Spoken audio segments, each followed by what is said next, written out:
Well, it's great to be in the garden again here at Marchant's, and it's quite early.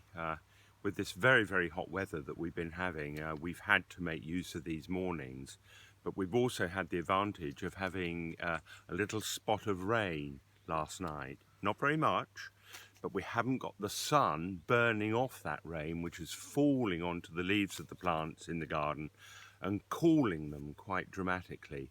The garden looks much fresher. I want to show you a Knifophia here. This is quite an old clone now. It's one called Green Jade. Do you notice how small the individual flowers are? It gives rather a fine effect, I think, in the border. Now, Knifophias come and go in fashion. I don't think they are in fashion at the moment, as it happens.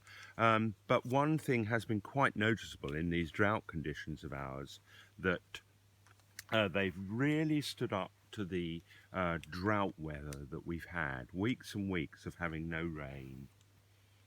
Another plant, this is quite interesting, this plant, now this is a poppy that we've had in the garden for years and years and years, and you may not even notice it, and I think anyone passing it would wonder what colour form of Glaucium flavum this would be, and in fact it is the effect of the hot weather on the flower which has bleached it to a slightly pale orange come peachy colour. I think it's really rather beautiful. In fact, when it's full on, it is a very, very clear orange, and you can see why it's called the horn poppy, because here we have the very, very long extended seed head here, in effect a horn. Now Lucy's turning the camera to, I think, one of our really great Agapanthus in the garden. This is quite late for Agapanthus now. We're mid-August, and it's shown with the seed heads of a sanguisorba, pink squirrel, and I think how delightful it looks, and it does illustrate why you shouldn't deadhead your flowers.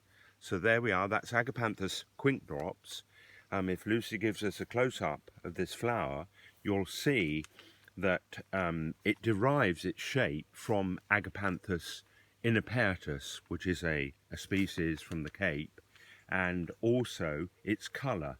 Most of the very dark Agapanthus come from Agapanthus inapertus. The Agapanthus are loving the soil at the moment. And the last plant now is rather a fantasy plant, really. Here we see it. This is Silithium. Oh no, it's Silphium. Oh, I got that wrong. Terebinthinaceum. And it's an absolute hoot of a plant. Now, I dug this plant out from this position about 4 years ago. You can't actually get rid of it because it seems as though it comes from root cuttings.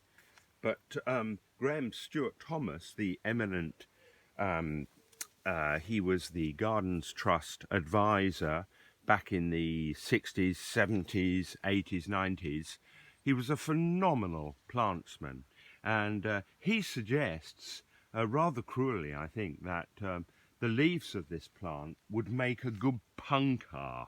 How about that? It's not the sort of thing that you could say in a book these days, but Lucy's just taken you up the stem there to the flowers, and we're looking here, even in dry weather, at a plant that's about 7 feet high with these beautiful golden flowers.